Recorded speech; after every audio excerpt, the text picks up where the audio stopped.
have started with the rotational mechanics, है ना? तो मोमेंट ऑफ इनर्शिया टॉपिक ही आज कंटिन्यू करेंगे, है ना? बड़ा होता है रोटेशनल, है ना? मैकेनिक्स, जो रोटेशनल मैकेनिक्स टॉपिक होता है, इट्स अ बिग टॉपिक, है ना? जो भी चैप्टर आपके 3 बचे हुए थोड़े बड़े-बड़े चैप्टर्स हैं, like centre of mass, momentum and collision भी पढ़ा है, रोटेशनल मैकेनिक्स भी पढ़ा है और वेव मैकेनिक्स भी पढ़ा है।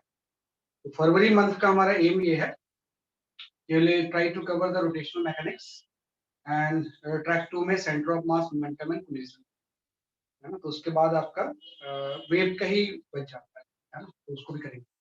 और ध्यान रखना बीच मीनवाइल आपका मेजर टेस्ट है, तो एक डाउट क्लास मैं लूंगा नेक्स्ट वीक। जो भी आपके डाउट्स हैं उसमें आप कवर कर लेना, है ना? कोई नया टॉपिक नहीं पढ़ा के आप डाउट क्लास ले लूंगा बीच में। और हर दिन एक टेस्ट पेपर दूंगा, practice test. Every day one practice test will be send to your work group. उसको आप अटेंड करना, आंसर मैच करना, है ना? मेंस के भी होंगे, एडवांस के भी होंगे, है ना? Based on the syllabus of major test, है ना? फ्लूइड के, हीट एंड थर्मो के, सर्कुलर मोशन के, वर्क एंड एनर्जी के, जो भी आपके मेजर टेस्ट का सिलेबस उसके अकॉर्डिंग प्रैक्टिस टेस्ट हो। तो हर दिन एक प्रैक्टिस टेस्ट करो, अपने आप हो जाएगा। बाकी टॉप प्रायोरिटी में मैंने आपको हमेशा बोला हुआ है कि module and NCERT top priority पे। कोई भी चीज इसके बाद ही करना है ना? कि कोई भी एक्स्ट्रा चीज मॉड्यूल और एनसीईआरटी के बाद ही आपको क्लियर करना है। तो will start with the moment of inertia, है ना? तो लास्ट क्लास में कुछ हमने मोमेंट ऑफ इनर्शिया के बारे में पढ़ा, है ना? कुछ डेरिवेशंस किए थे। एक डेरिवेशन और है, that is the moment of inertia, है ना? Of A rod making an angle making an angle theta with the axis, angle theta with axis। कि अगर कोई रॉड, जैसे आपने बोला परपेंडिकुलर का तो फॉर्मूला आपने कल ड्राइव किया था, लेकिन कोई रॉड किसी एक्सिस से अगर थीटा एंगल बनाता है, अगर एक्सिस के परपेंडिकुलर है तो फॉर्मूला हम जानते हैं भाई, इस तरह से अगर एक्सिस है और अगर कोई रॉड आपका इस तरह से है, तो कल आपने पढ़ा था कि एक्सिस के परपेंडिकुलर अगर रॉड है तो इसका जो मोमेंट ऑफ इनर्शिया होगा वो ml स्क्वायर बाय 12, है ना? अगर ये एक्सिस इसके एंड से पास हो रही है तो इसका मोमेंट ऑफ इनर्शिया जो होगा वो ml स्क्वायर बाय 3। ये दोनों फॉर्मूले आपने ड्राइव किए, है ना? तो दोनों केस में रॉड जो है एक्सिस के परपेंडिकुलर, है ना? लेकिन कई बार हो सकता है ना कि जो रॉड हो एक्सिस के परपेंडिकुलर नहीं हो, कुछ एंगल ऐसा थीटा बना दीजिए, है ना? कि कोई थीटा अगर इस तरह से एंगल बना रही है रॉड कोई, तो इसका भी आपको मोमेंट ऑफ इनर्शिया निकालने आना चाहिए कि अगर एल लेंथ की रॉड है और ये अगर थीटा एंगल बना रही है तो इसका moment of inertia with axis क्या होगा। जैसे इस केस में तो परपेंडिकुलर है, इसमें परपेंडिकुलर है, अगर ये थीटा एंगल बना रही है तो इसके लिए हम डिराइव कर लेंगे, क्योंकि आपको फॉर्मूला पता ही है कि भाई मोमेंट ऑफ इनर्शिया जब भी हम डिराइव करते हैं तो मोमेंट ऑफ इनर्शिया का जो फॉर्मूला होता है वो होता है integration of R square by D, है ना? तो इंटीग्रेट करके ही इसको आप सॉल्व कर सकते हैं, है ना? तो सिंपल से हम सॉल्व करें, क्या करेंगे कि अगर पूरी रॉड की लेंथ आप एल ले लो, है ना? कि पूरी रॉड की लेंथ कितनी है, जैसे कि आपकी एल है, यहाँ से आप एक एलिमेंट ले लेंगे कि भाई यहाँ से आपने एक्स डिस्टेंस पे क्या ले लिया, एक एलिमेंट ले लिया, इसका वेट dx है, इसका मास कितना हो गया dm। और फिर ध्यान रखना कि x तक ये परपेंडिकुलर डिस्टेंस नहीं है, लेकिन यहाँ पे r कौन सी डिस्टेंस होती है, परपेंडिकुलर डिस्टेंस, है ना? x जो है वो तो यहाँ से इसकी डिस्टेंस है, एक्सिस से परपेंडिकुलर थोड़ी है, कि जो एक्सिस से परपेंडिकुलर डिस्टेंस होगी वो ये हो जाएगी, है ना? कि एक्सिस से उस एलिमेंट की परपेंडिकुलर डिस्टेंस आपकी ये जो मैंने शो किया है ये, तो x का ये कंपोनेंट आ जाएगा आपका, ये आपका आ जाएगा x sin थीटा, है ना? तो इस r की जगह पे x sin थीटा, तो जब हम इसका मोमेंट ऑफ इनर्शिया निकालेंगे तो जस्ट हम ये लिख देंगे कि r की जगह पे आपका आ गया x sin थीटा, है ना? और dm की जगह पे कल आपने डिस्कस किया था कि m by l into dx, है ना? जो dm मास होगा छोटे से एलिमेंट का होगा, तो m by l into क्या हो जाएगा सर, आपका dx।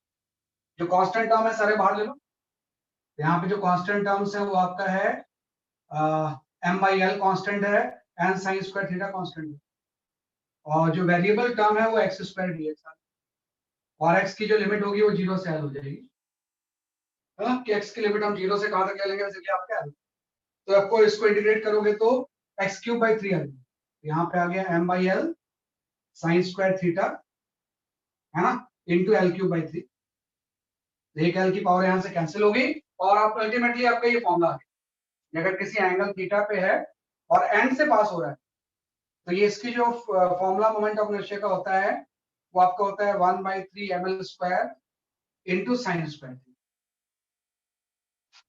हाँ कि 1/3 ml square into sin square theta. और वैसे बताया कि रॉड जैसे ये टर्न होनी शुरू होगी मोमेंट ऑफ इनर्शिया चेंज होगा और जब परपेंडिकुलर हो जाएगी तो थीटा 90 हो जाएगा, वही फॉर्मूला आ जाएगा। तो किसी भी एंगल पे मोमेंट ऑफ इनर्शिया की वैल्यू क्या होती है 1/3 ml square into sin square theta.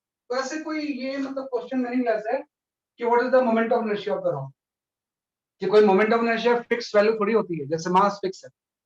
Moment of inertia depend करता है कि एक्सेस के रिस्पेक्ट में रॉड कैसी रखी है। अगर ऐसे रखी हुई तो ml square by 12 होगा, अगर ऐसे रखी हुई तो ml square by 3 होगा, अगर ऐसे रखी हुई तो ml square by 3 into sin square theta भी आ जाएगा। इसी केस में अगर मैं रॉड को इस तरह से प्लेस कर दूं, कोई अगर रॉड ऐसी है और ये अगर एक्सेस पास हो रहा है और इस रॉड को अगर मैं ऐसे प्लेस करूं या एक्सेस पे ही रख दूं ऐसे रॉड, हाँ कि एक्सेस के अलोंग ही कोई रॉड पे रखी हुई है, तो आपको पता है इस केस में मोमेंट ऑफ इनर्शिया की वैल्यू 0 हो जाएगी जी, ना मोमेंट ऑफ इनर्शिया कितना हो जाएगा 0 हो जाएगा, क्योंकि वहां पे थीटा की वैल्यू 0 हो जाएगी ना। अगर रॉड को मैं टर्न करके इस तरह से लाके इस एक्सिस के अलोंग ही ले आऊं तो थीटा की वैल्यू 0 हो जाएगी, मोमेंट ऑफ इनर्शिया की वैल्यू भी क्या हो जाएगी 0। हाँ इसी रॉड को अगर मैं ऐसा रख दूं कि मैं एक्सेस के पैरेलल रख दूं यहाँ, अगर कोई रॉड एक्सेस के पैरेलल रखी हुई है, सारे केस में एक्सेस के परपेंडिकुलर रखी हुई है, इस केस में एक्सेस से पैरेलल रखी हुई है r डिस्टेंस और ये आपका l लेंथ है, मास m है, थिन रॉड। हाँ तो इसका मोमेंट ऑफ इनर्शिया जो होगा ना वो mr स्क्वायर है ना, क्योंकि एक्सेस के पैरेलल रॉड जो है ना वो as a point mass behave करता है। कोई भी एक्सेस के पैरेलल रॉड रखी हुई है तो कैसे वो बिहेव करेगी एज ए पॉइंट मास, क्योंकि आप इसको कंप्रेस करके अगर पॉइंट मास बना दो तो एक्सेस के पैरेलल ही तो चेंज कर रहा है। तो एक्सेस के पैरेलल कोई भी चेंज जो होता है उससे मोमेंट ऑफ इनर्शिया क्या रहती है इंडिपेंडेंट। तो एक्सेस के पैरेलल अगर कोई रॉड रखी हुई है तो it is same as a point mass, है ना। तो सिंपल सा हम लिखेंगे कि parallel to the axis, parallel to axis rod has same moment of inertia as point mass, same moment of inertia as point mass। जितना आपका point mass का मोमेंट ऑफ इनर्शिया होता है वही इस रॉड का मोमेंट ऑफ इनर्शिया होता है ना। तो डिपेंड करता है किस तरह से रॉड रखी है, हर केस में सिचुएशन क्या होगा चेंज, राइट। इसको लिख लो।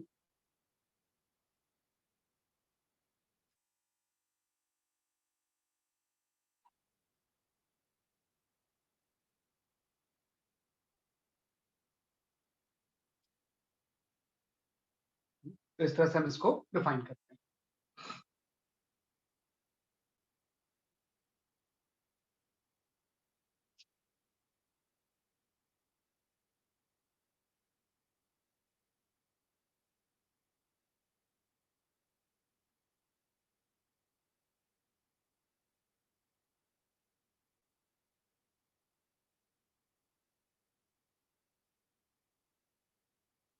क्या कर सकते हैं कि what is the moment of inertia of the rod, है ना। तो इस तरह से हम इसको क्या करेंगे डिफाइन करेंगे, ये आपका इस तरह से। तो ये कुछ फॉर्मूले हैं, कुछ फॉर्मूले तो हम डिराइव करते हैं लेकिन सारे फॉर्मूले हम डिराइव नहीं करते हैं, बल्कि कुछ याद भी रखते हैं, है ना। कि जैसे कल आपने कुछ फॉर्मूले पढ़े थे, है ना, कल कुछ आपने फॉर्मूले यहाँ पे डिफाइन किए थे, तो उसमें आपने सबसे पहले एक रिंग का पढ़ा, है ना। कौन से एक्सिस हम जानते हैं, रिंग का जो मोमेंट ऑफ इनर्शिया था ये आप डिस्कस है हमारे स्क्वायर में, है ना। रिंग या हॉलो सिलेंडर सेम होता है, हॉलो सिलेंडर, है ना। ऐसे ही आपका कोई डिस्क है, तो डिस्क का मोमेंट ऑफ इनर्शिया आपका हमारे स्क्वायर बाय 2 आ गया था इंटीग्रेट करके, और डिस्क और सॉलिड सिलेंडर का सेम होगा, सॉलिड सिलेंडर, है ना। किसके अराउंड एक्सिस आप ध्यान रखना, अराउंड द एक्सिस, एक्सिस के अराउंड इस तरह से अगर कोई सॉलिड सिलेंडर है ना, कि भाई इस तरह से अगर कोई सॉलिड सिलेंडर है और एक्सिस इसके इस तरह से पास हो रही है तो इसके अबाउट इसका मोमेंट ऑफ इनर्शिया हमारे स्क्वायर, है ना। कि अगर आज इसकी रेडियस है तो सॉलिड सिलेंडर का मोमेंट ऑफ इनर्शिया इसके अराउंड कितना होता है, सेम ऐसे वैसे कि आपका डिस्क, क्योंकि जब इसको कंप्रेस करूंगा तो डिस्क में कन्वर्ट हो जाएगा, और जब मैं कंप्रेस कर रहा हूँ तो एक्सिस के पैरेलल कंप्रेस कर रहा हूँ, तो एक्सिस के पैरेलल कोई भी चेंज करते हैं तो मोमेंट ऑफ इनर्शिया की वैल्यू चेंज नहीं। तो कल आपने ये सारे फॉर्मूले पढ़े थे अलॉन्ग विद द रॉड, है ना। तो पहला फॉर्मूला आपका ये हो गया, सेकंड फॉर्मूला आपका ये हो गया, है ना। ऐसे थर्ड फॉर्मूला अगर हम बात करें हॉलो स्फीयर की, हॉलो स्फीयर, अगर कोई भी हॉलो स्फीयर है तो उसकी मोमेंट ऑफ इनर्शिया क्या होगा, है ना। भाई हॉलो थिन स्फीयर कोई है ना, इस तरह से आपका हॉलो स्फेरिकल शेल लिख सकते हो, है ना, कि भाई हॉलो स्फीयर का मींस हम शेल की बात करते हैं, शेल मतलब ये थिकनेस बहुत कम है। तो अगर इसका मास m है और रेडियस r है तो आपको पता है इसमें तो सारी एक्सिस सिमेट्रिकल होंगी ना, चाहे आप एक्सिस ऐसे ले लो, चाहे आप एक्सिस ऐसे ले लो, किसी एक्सिस में कोई डिफरेंस तो है ही नहीं, सारे एक्सिस सिमेट्रिकल है। तो कोई भी एक्सिस जो सेंटर से पास होगी वो आइडेंटिकल, मतलब सारे एक्सिस के अबाउट इसका मोमेंट ऑफ इनर्शिया का आपको फॉर्मूला याद रखना है, ये आपका होता है 2/3 m, है ना। इंटीग्रेट करके आप ये फॉर्मूला डिराइव कैसे होगा, तो बेसिक इंटीग्रेशन जैसे आपने ये सब कर दिया, तो उतना इंटीग्रेशन आपको जानना नहीं, बस इसको आप जानना कि हॉलो स्फीयर का क्या होता है, हॉलो स्फेरिकल शेल का 2/3 m²। ऐसे ही आपका आ जाएगा solid sphere, we can talk about the solid sphere.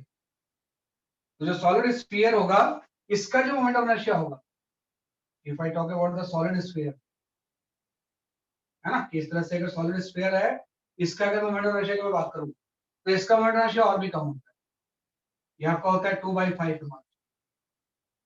तो आप देखो रिंग का मोमेंट ऑफ इनर्शिया सबसे ज्यादा है सेम मास है रेडियस के लिए, उसके बाद डिस्क आ गया, है ना, उसके बाद जैसे कि आपके ये आ गया हॉलो स्फीयर, फिर डिस्क आ गया, और सबसे कम मोमेंट ऑफ इनर्शिया किसका हो गया, जैसे कि आपका सॉलिड स्फीयर का, है ना, for the same mass and radius, तो आपका ring, disc, hollow sphere, solid sphere. Solid sphere में सारे एक्सिस सेम ही है ना, कि इनफाइनाइट नंबर ऑफ इसमें सिमेट्रिकल एक्सिस होंगे, तो किसी भी एक्सिस जो कि सेंटर से पास हो रहा है उसके अबाउट उसका मोमेंट ऑफ इनर्शिया कितना हो जाएगा 2/5 m, है ना। ऐसे यहाँ पे आता है कोई हॉलो कोन, है ना, कि जो फोर्थ फॉर्मूला हम इसमें पढ़ते हैं दैट इज योर हॉलो कोन, भाई हॉलो कोन का मोमेंट ऑफ इनर्शिया कितना होगा, जो फिफ्थ फॉर्मूला आप यहाँ पे लिखोगे दैट इज योर हॉलो कोन, है ना, कि इस तरह से अगर हॉलो कोन है तो इसके मोमेंट ऑफ इनर्शिया की हम बात करते हैं, ये आपका कोई हॉलो कोन है ना, और एक एक्सिस ऐसे पास हो गई, इसका रेडियस r है ना, और एक्सिस ऐसे पास हो रही है, इसका मास m है, तो ये भी इंटीग्रेट करके आता है कि इसका जो मोमेंट ऑफ इनर्शिया होता है वो mr²/2 है ना, कि हॉलो कोन का मोमेंट ऑफ इनर्शिया कितना हो जाएगा, जैसे कि आपका जिस जो एक्सिस मैंने शो की है उसके अबाउट mr²/2, है ना। ऐसे आपको आ जाएगा 6 में सॉलिड कोन, कोई अगर सॉलिड कोन है हॉलो की बजाय, है ना, भाई सॉलिड कोन की अगर हम बात करेंगे और इसमें भी सेम एक्सिस, इस एक्सिस के अबाउट सॉलिड कोन का क्या होगा, अगर इसके बेस का रेडियस r है ना, तो इसका जो मोमेंट ऑफ इनर्शिया होता है वो 3/10 mr²। ये थोड़ा सा आपको मेमोराइज करना है ना, कि कुछ फॉर्मूले हैं जो कि हम क्या करेंगे जैसे कि आपके मेमोराइज करेंगे, तो इसको आप लिखो, इन सब चीजों के मोमेंट ऑफ इनर्शिया की वैल्यूज क्या होती है।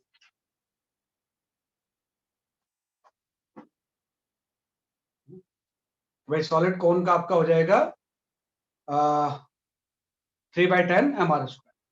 एक और बड़ा इंपॉर्टेंट फॉर्मूला होता है, जैसे मैंने बोला कोई सॉलिड सिलेंडर, है ना, कि जो सॉलिड सिलेंडर है इसका जो मोमेंट ऑफ इनर्शिया है ना, कि भाई सॉलिड सिलेंडर की अगर हम बात करें ना तो इसका जो मोमेंट ऑफ इनर्शिया आपने बोल दिया कि भाई कोई भी सॉलिड सिलेंडर अगर है तो इसका मोमेंट ऑफ इनर्शिया अगर हम बात करें ये सॉलिड सिलेंडर है, इसको एज ए फॉर्मूला नंबर 6 हम ले सकते हैं।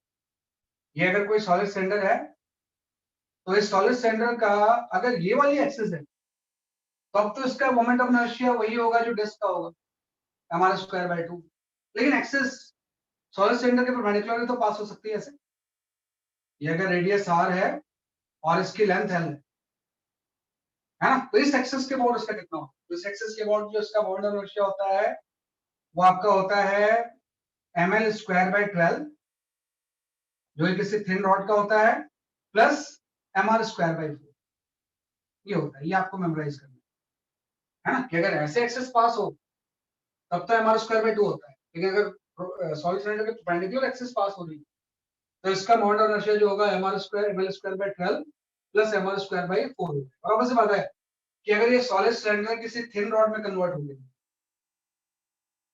अगर मैं इसी को बोलता हूँ कि भाई ये सॉलिड सिलेंडर अगर किसी थिन रॉड में कन्वर्ट हो गया, मतलब आर जीरो हो जाएगा, है ना। थिन रॉड का मतलब क्या है कि इसकी डायमेंशन थिकनेस बहुत कम होगी, तो मतलब आर जैसे टेंड्स टू जीरो होगा, मोमेंट ऑफ इनर्शिया की वैल्यू हम जानते हैं, ml²/12, है ना। वही चीज है कि ये डिराइव करके फॉर्मूला लाते हैं कि अगर कोई थिक रॉड होगी, है ना, कि सॉलिड सिलेंडर या इसको हम थिक रॉड बोल सकते हैं, है ना, कि अगर आपका हो गया सॉलिड सिलेंडर या oblique thick rod, thin rod नहीं है ना, तो उसका मोमेंट ऑफ इनर्शिया में रेडियस वाला टर्म भी आएगा हमारे स्क्वायर में।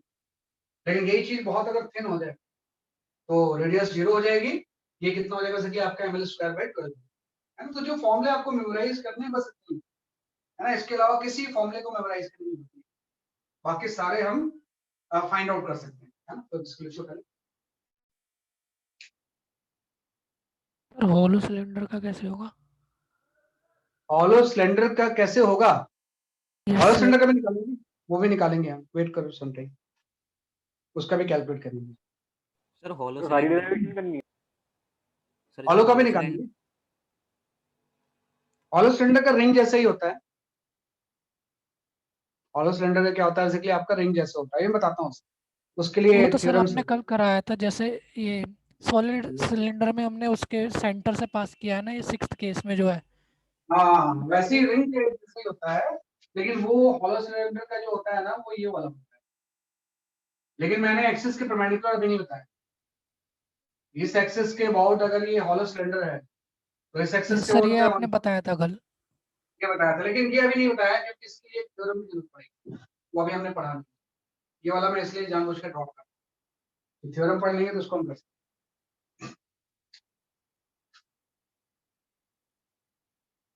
तो इस तरह से हम इसको क्या करेंगे, सॉल्व।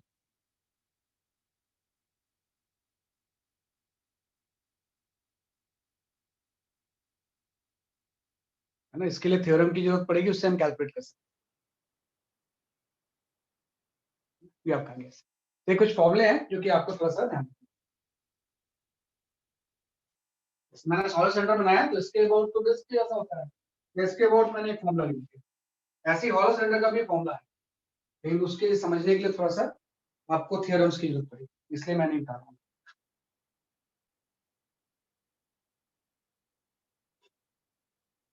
तो ये कुछ नोन ऑब्जेक्ट हैं जिसका कि मोमेंट ऑफ इनर्शिया आपको आना चाहिए।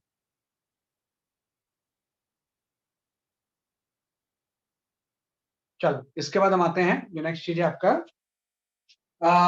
दो थ्योरम्स। अब देखो बार बार हम इंटीग्रेट थोड़ी करेंगे कि भाई जब भी मोमेंट ऑफ इनर्शिया निकालने आए तो बेसिक से इंटीग्रेट कर देंगे, नहीं, है ना, बल्कि हम इंटीग्रेट नहीं करके कुछ बेसिक थ्योरम्स यूज कर लेंगे। इंटीग्रेट ना करके हम क्या कर लेंगे यूज, बेसिकली आपका जो बेसिक थ्योरम्स, है ना भाई, बार बार इंटीग्रेट नहीं करके will use the basic theorems. मैं उसको एक्सप्लेन करता हूँ,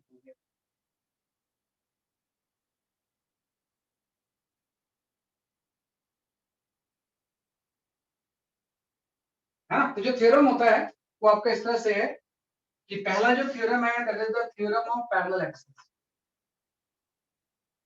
पहला जो थ्योरम होता है that is your theorem of parallel axis,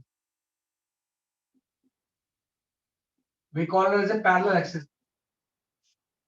हाँ, कि भाई बार बार इंटीग्रेट नहीं करेंगे, बल्कि एक सिंपल सा कंसेप्ट है कि कोई भी किसी शेप की बॉडीज है ना, कि किसी भी आर्बिट्रेरी शेप, है ना, ये इसका सपोज सेंटर ऑफ मास है। आप पढ़ोगे सेंटर ऑफ मास वो पॉइंट होता है जहां पे उसके पूरे पॉइंट को हम क्या कर सकते हैं, कंसिडर, उसको हम बोलते हैं सेंटर ऑफ मास। तो कोई बॉडी उसका ये सेंटर या सेंटर ऑफ मास है। तो अगर यहां से कोई एक्सिस पास हो रही है, इसके अबाउट इसका मोमेंट ऑफ इनर्शिया अगर ये आईसी है ना, आईसी का मतलब ये हो जाएगा कि moment of inertia about an axis passes through center of mass, through center of mass। अगर सेंटर ऑफ मास से एक्सिस पास हो रही है, उसके अबाउट इसका मोमेंट ऑफ इनर्शिया आईसी है, तो इसके पैरेलल कहीं से भी एक्सिस पास हो, हम इस थ्योरम को यूज करके मोमेंट ऑफ इनर्शिया निकालेंगे। अगर इसके अबाउट आईसी आपको पता है तो इसके पैरेलल अगर कोई दूसरे एक्सिस है और इन दोनों एक्सिस के बीच का डिस्टेंस सपोज परपेंडिकुलर डायरेक्शन, तो इसके अबाउट मोमेंट ऑफ इनर्शिया कितना आई होगा हम निकाल सकते हैं by the using parallel axis theorem. तो पैरेलल एक्सिस थ्योरम सिंपल सा ये होता है कि I इक्वल टू आपका हो जाएगा IC प्लस MH स्क्वायर। यहाँ पर है ना, इसको हम बोलते हैं थ्योरम ऑफ पैरेलल एक्सिस कि भाई अगर सेंटर ऑफ मास से एक्सिस पास हो रही है उसके अबाउट अगर मोमेंट ऑफ इनर्शिया आपको पता है तो उसमें हम MH स्क्वायर ऐड कर देंगे, तो दूसरी जो पैरेलल एक्सिस है उसके अबाउट आ जाएगा। कहीं भी पैरेलल एक्सिस हो सकती है।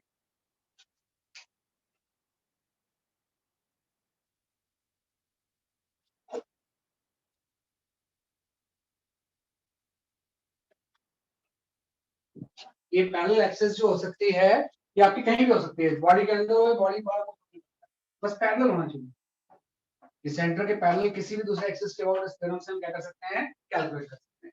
इसका एक डेरिवेशन भी होता है छोटा सा, हाँ, इसका क्या होगा, एक छोटा सा क्या होगा, इसका आपका डेरिवेशन होगा।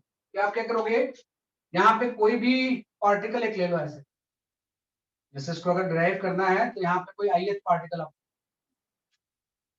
है ना, और इस ith पार्टिकल की इससे जो डिस्टेंस है वो आप ले लो कोई x, है ना, ith पार्टिकल की इससे हम डिस्टेंस कितने लेंगे, जैसे कि आपकी x। तो अगर मैं आपसे बोलूं कि इस पूरी बॉडी का सेंटर ऑफ मास के अबाउट मोमेंट ऑफ इनर्शिया कितना होगा, तो आप यही तो लिखोगे IC इक्वल टू आपका हो जाएगा sigma m ith into x square.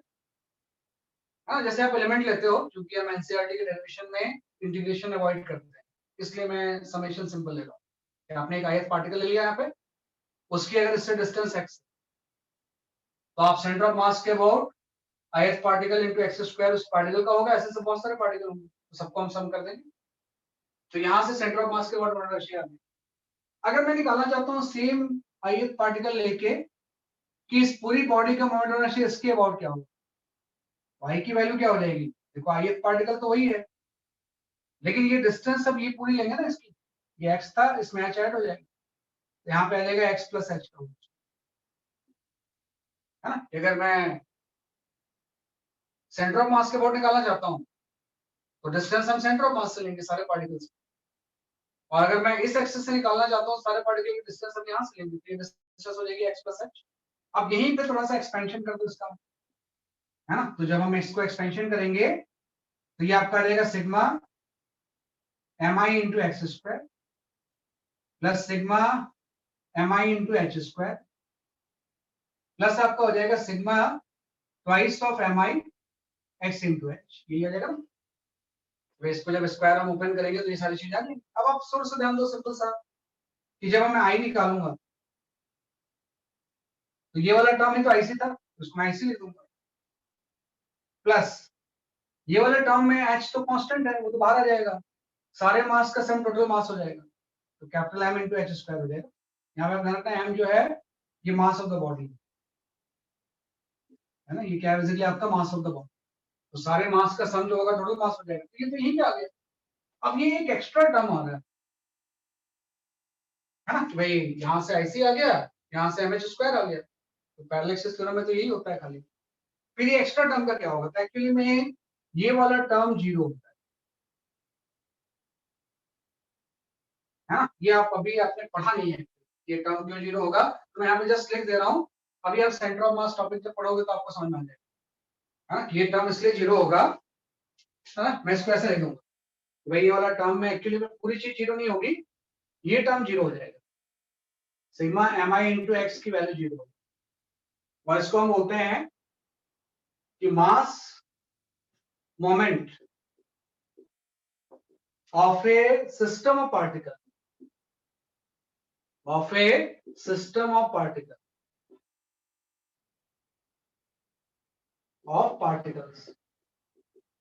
about center of mass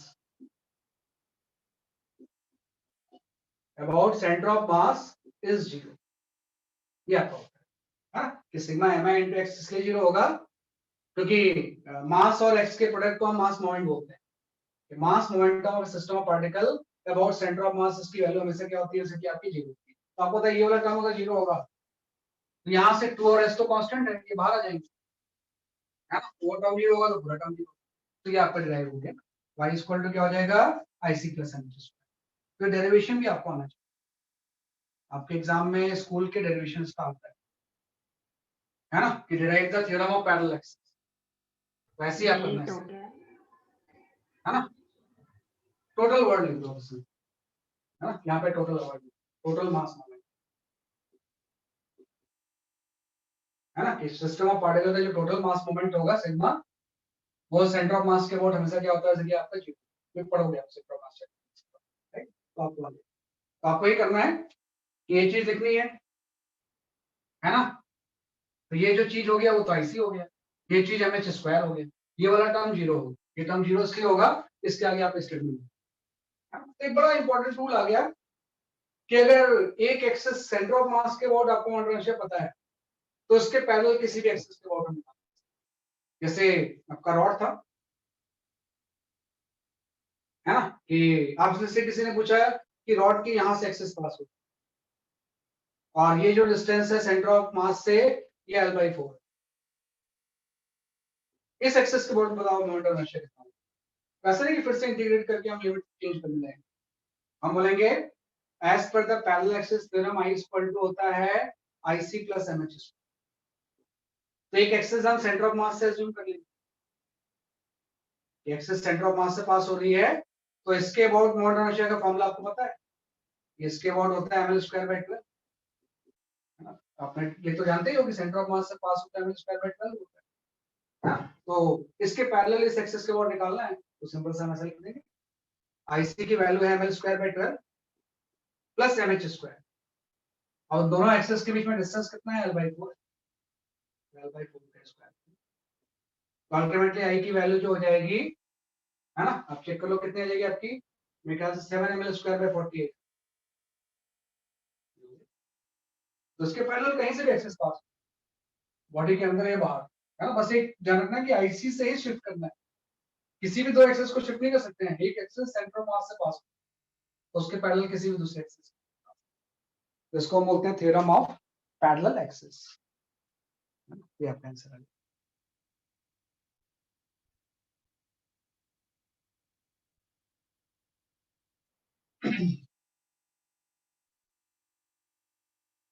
उसका डेरिवेशन भी मैंने बताया।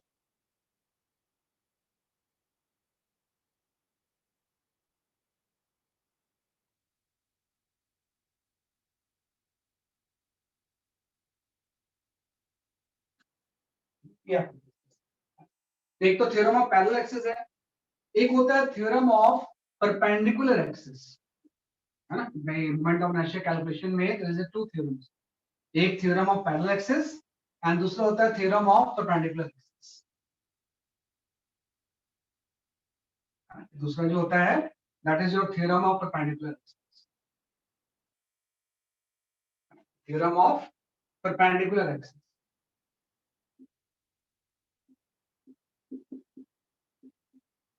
है ना, जैसे वो पैरेलल शिफ्ट करता है, ये परपेंडिकुलर शिफ्ट करता है ना, और ध्यान रखना ये थ्योरम ऑफ परपेंडिकुलर एक्सिस की एक लिमिटेशन है, this is only valid for planar body, this is only valid for planar body, है ना, planar body के लिए वैलिड हो, है ना, 3D बॉडी इसके लिए नहीं, है ना, planar body का मतलब हो जाएगा कि this is valid for disc, है ना, ring etcetera etcetera, not valid for sphere, sphere तो 3D बॉडी है, उसके लिए वैलिड नहीं होगा, सिर्फ प्लेनर बॉडीज के लिए क्या होगा, जैसे कि आपने एप्लीकेबल, है ना, और इसका स्टेटमेंट सिंपल सा है कि कोई भी यहाँ पे प्लेनर बॉडी है, किसी प्लेन पे लाई कर रही है, सपोज ये XY प्लेन पे लाई कर रही है, तो कहीं से भी तीन एक्सिस आप एक्सिस बना लो, ये एक्स एक्सिस है, ये वाई एक्सिस है ना, ये कोई जरूरी नहीं कि बॉडी का सेंटर ऑफ मास हो, कहीं भी हो सकता है कि कोई बॉडी किसी प्लेन में रखी हुई है ना, this is a planar body जो कि XY प्लेन में रखी हुई है, तो इस एक्सिस के अकॉर्डिंग अगर एक्स एक्सिस के अबाउट इसका मोमेंट ऑफ इनर्शिया IX है और वाई एक्सिस के अबाउट इसका अगर मोमेंट ऑफ इनर्शिया IY है, तो इन दोनों का सम Z एक्सिस के अबाउट मोमेंट ऑफ इनर्शिया होगा, है ना। मैं सिंपल सा बोलेंगे कि अगर x के about moment of inertia ix है, y के अबाउट iy है, तो z एक्सिस के अबाउट हम निकाल सकते हैं। तो सिंपल सा परपेंडिकुलर एक्सिस थ्योरम के अकॉर्डिंग iz की जो वैल्यू होगी yx प्लस i, इसी को हम बोलते हैं परपेंडिकुलर एक्सिस थ्योरम, है ना। मतलब ये जरूरी नहीं है x y चेंज हो सकता है, जैसे बॉडी x y प्लेन में है तो x और y का सम z के इक्वल होगा। अगर मान लो बॉडी y z प्लेन पे होती तो y और z का सम x के इक्वल हो जाता है। तो जिस भी प्लेन में लाई करती है उसके दो एक्सिस का सम उसके परपेंडिकुलर एक्सिस के सम के इक्वल होगा। अगर ये z x प्लेन में होता तो iz plus ix equal to iy हो जाता। हाँ, तो सिंपल सा सिंपलेस्ट फिगर ही एक्स वाई प्लेन में रखी हुई है, तो iz इक्वल टू क्या हो जाएगा ix प्लस i। इसको भी हम डिराइव कर सकते हैं भाई, इसका भी एक सिंपल सा डेरिवेशन है ना, कि इसको भी हम क्या करेंगे जैसे आपका वी कैन सिंपली डिराइव है ना, कि भाई परपेंडिकुलर एक्सिस थ्योरम को भी सिंपल सा हम दो लाइन में डिराइव कर सकते हैं। भाई ये कोई प्लेनर बॉडी है ना, आपने बोला ये एक्स एक्सिस है ये वाई एक्सिस है ना, और इसमें भी वैसे ले लेंगे, यहाँ पे कोई एक पार्टिकल ले लो एम आई, है ना, क्योंकि डेरिवेशन जो एनसीईआरटी की होती है मोस्ट ऑफ द केसेस में उसमें इंटीग्रेशन ज्यादा अवॉइड करते हैं, अदरवाइज इंटीग्रेशन करते हैं। तो ith पार्टिकल कोई है, इस ith पार्टिकल का कोऑर्डिनेट आप ले लो, अगर ये प्लेन में रखा हुआ है तो इसका कोऑर्डिनेट कुछ x y हो जाएगा। तो अगर मैं ये निकालना चाहूं कि what is the moment of inertia about the x axis, ये हो जाएगा sigma mi into x axis से इसकी परपेंडिकुलर डिस्टेंस, तो x एक्सिस से परपेंडिकुलर डिस्टेंस इसकी y कोऑर्डिनेट हो जाएगा। हाँ भाई, जब ith पार्टिकल का हम x एक्सिस से परपेंडिकुलर डिस्टेंस लेंगे तो ये y कोऑर्डिनेट इसका हो जाएगा, तो sigma mi into y square या x हो गया। हाँ, ऐसे ही आप फिर ध्यान दो, हम निकालेंगे i y, तो i y आपका हो जाएगा सिग्मा mi और y एक्सिस से परपेंडिकुलर, y एक्सिस से परपेंडिकुलर इसका डिस्टेंस इसका x कोऑर्डिनेट हो जाएगा। और हम बोल रहे हैं दोनों का अगर सम में निकालूं, अगर मैं यहाँ पे कर दूं कि what is the ix plus iy, है ना, तो ix प्लस iy जो होगा वो आपका आ जाएगा sigma mi into x square plus y square. आप देखो x square plus y square क्या होगा, ये डिस्टेंस से तो हो जाएगी, ये डिस्टेंस अगर यहां से इसकी r है ना, ये डिस्टेंस अगर यहां से इसकी r है और z एक्सिस ये होगा, है ना, तो ये जो डिस्टेंस r होगी ये z एक्सिस से परपेंडिकुलर डिस्टेंस होगी, है ना, कि अगर ये x एंड y है तो r क्या हो जाएगा z एक्सिस से पार्टिकल के परपेंडिकुलर डिस्टेंस। मैं लिख सकता हूं इसको, this will be equal to the sigma mi into r square, और r अगर z एक्सिस से परपेंडिकुलर डिस्टेंस है तो ये iz के इक्वल हो जाएगा। तो सिंपल सा आ गया कि जो ix प्लस iy होगा ये किसके इक्वल हो जाएगा, iz के, है ना, तो सिंपल सा है ना। और ऑब्वियस बात है कि जो भी हम डेरिवेशंस कर रहे हैं ये किसी प्लेन बॉडी के लिए कर रहे हैं, 3D बॉडी के लिए नहीं, 3D बॉडी के लिए तो वैलिड होता ही नहीं, हम स्फीयर के लिए इसको अप्लाई नहीं कर सकते, है ना। कोई भी चीज जो प्लेन में लाई कर रही है उसके लिए थ्योरम क्या होता है, एप्लीकेबल,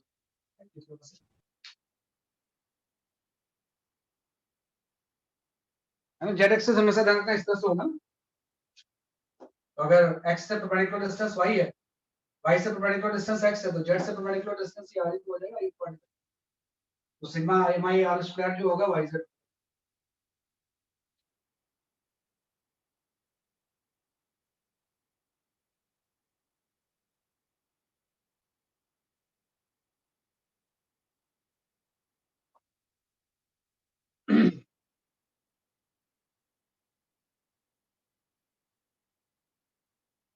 इस तरह से हम इसको सॉल्व कर सकते हैं।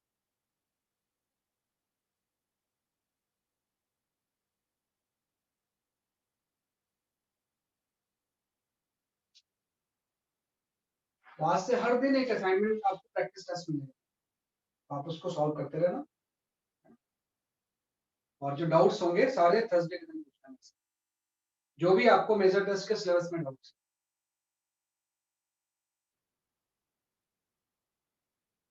ये आपका होता है थ्योरम ऑफ परपेंडिकुलर एक्सिस, जिसको हम क्या बोलते हैं, इसलिए आपका थ्योरम ऑफ परपेंडिकुलर, है ना। अब ये कैसे यूज होता है, है ना। तो जैसे कई बार आप बोल रहे थे ना कि भाई डायमीटर के अबाउट कितना हो जाए, है ना, कि what is the moment of inertia about the diameter, भाई किसी भी चीज का मोमेंट ऑफ इनर्शिया डायमीटर के अबाउट कितना होगा।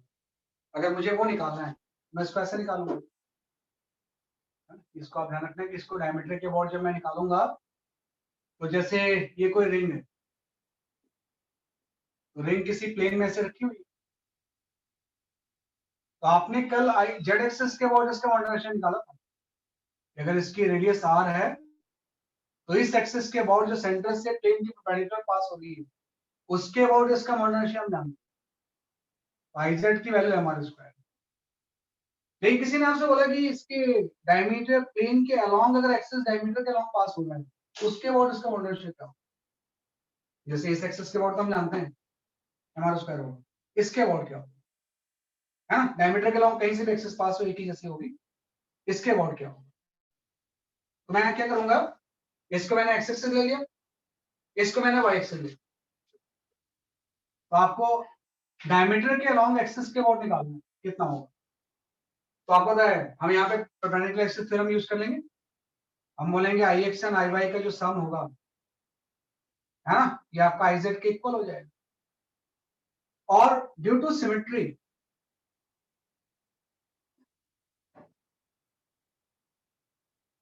अगर मैं बात करूं ड्यू टू सिमेट्री, एक्स और वाई जो है वो सेम है ना, तो due to symmetry I x की जो वैल्यू होगी वो किसके इक्वल होगी, आई वाई होगी। जैसा एक्स एक्सिस के ऊपर नीचे हाफ हाफ लेंगे वैसा वाई के लेफ्ट और हाफ में हाफ हाफ लेंगे। तो अगर सिमेट्रिकल है तो दोनों चीजें सेम होंगी, वाई एक्स और आई वाई सेम होगा। तो अगर आई एक्स और आई वाई सेम होगा तो हम यहाँ पे लिख सकते हैं 2 आई एक्स इक्वल टू या 2 I Y equal to I Z. मतलब आई एक्स जो होगा या आई वाई जो होगा इसकी वैल्यू आई जेड बाई 2 है ना, ये किसके इक्वल हो जाएगा, आई जेड बाई 2। मतलब अगर जेड एक्सेस के अबाउट हमारा स्क्वायर बाई 2 है तो उसका इसके अबाउट हाफ, मतलब इसके अबाउट इसका मॉडर्न जो होता है हमारा square by about diameter. Diameter के अलोंग अगर कोई एक्सेस पास हो रही है, प्लेन के परपेंडिकुलर नहीं, प्लेन के अलोंग, तो उसके अबाउट इसका मॉडर्न हमारा स्क्वायर बाई। तो जैसे आपने रिंग का निकाला ऐसे हम डिस्क का निकाल सकते हैं। जैसे आपने यहाँ पर रिंग का कैलकुलेट किया वैसे हम किसका कैलकुलेट कर सकते हैं, डिस्क का। ये डिस्क है, तो कल आपने पढ़ा था कि अगर इस तरह से कोई डिस्क है तो जेड एक्सेस के अबाउट इसका मॉडर्न मुझे पता है, ये आपने पढ़ा था हमारा स्क्वायर बाई 2 होगा, है ना। लेकिन आपको निकालना है इसके अबाउट, तो सेम वही है कि इस एक्सेस के अबाउट अगर हम बात करें तो सेम यूज करके आई एक्स इक्वल टू हम बोल सकते हैं आई जेड बाई 2 हो जाएगा, सेम उसी प्रोसीजर से। ये आपके हमारा स्क्वायर बाई 2 है। तो मतलब ऐसे कोई भी एक्सेस पास डायमीटर के अलाउंग उसके अबाउट इसका हमारा स्क्वायर बाई 2 है। तो ध्यान रखना कि भाई इसलिए मैं बार बार वर्ड यूज कर रहा था कि हमारा स्क्वायर किसके अबाउट होगा, प्लेन की परपेंडिकुलर अगर एक्सिस तो हमारा स्क्वायर बाई 2, अगर प्लेन के अलोंग इस तरह से सेंटर से पास हो रही है तो उसका हाफ हो जाएगा। प्लेन के परपेंडिकुलर हमारा स्क्वायर बाई 2 होगा, अगर प्लेन के अलोंग एक्सिस पास हो रही तो हमारा स्क्वायर बाई 2। तो मोमेंट ऑफ इनर्शिया की वैल्यू एक्सिस स्पेसिफिक होगी, है ना। तो इसी को हम बोलते हैं parallel theorem of parallel axis and theorem of perpendicular axis.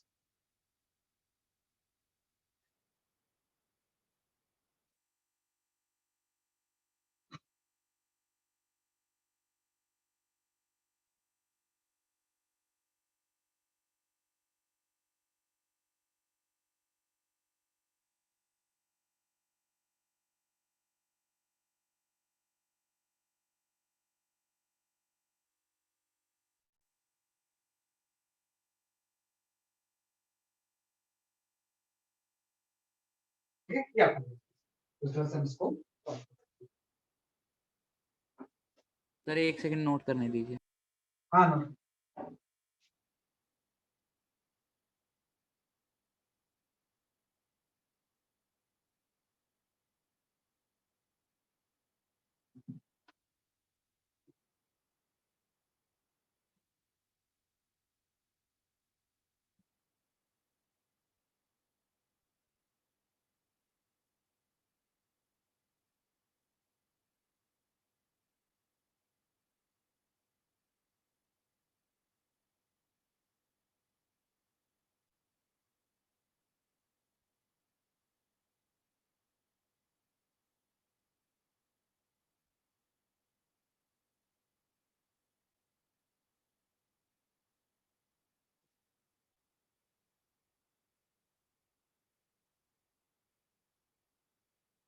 हो गया सर।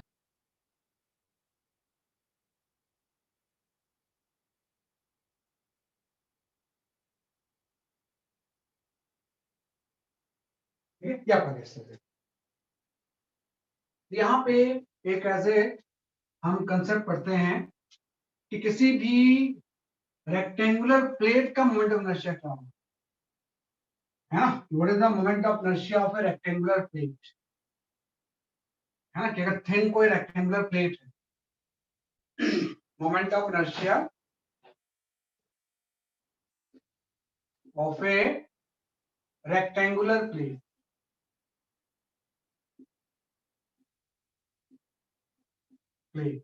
इसका मोमेंट ऑफ इनर्शिया क्या? जैसे मैंने यहाँ पे कोई प्लेट ले लिया, इसको आप एकदम ध्यान से समझना, ये कोई प्लेट है ना? इसकी ये वाली लेंथ L है और इसकी विड्थ जो है वो B है ना? अब मैंने 3 एक्सिस बना ली, एक तो आपका एक्स एक्सिस हो गया ऐसे, और एक आपका हो गया वाई एक्सिस, है ना? और एक आपका यहाँ पे जेड एक्सिस है। तो अगर मैं आपसे पूछूं कि what is the moment of inertia of this plate, इसका मास m है, तो इसका एक्स एक्सिस के अबाउट क्या मोमेंट ऑफ इनर्शिया होगा?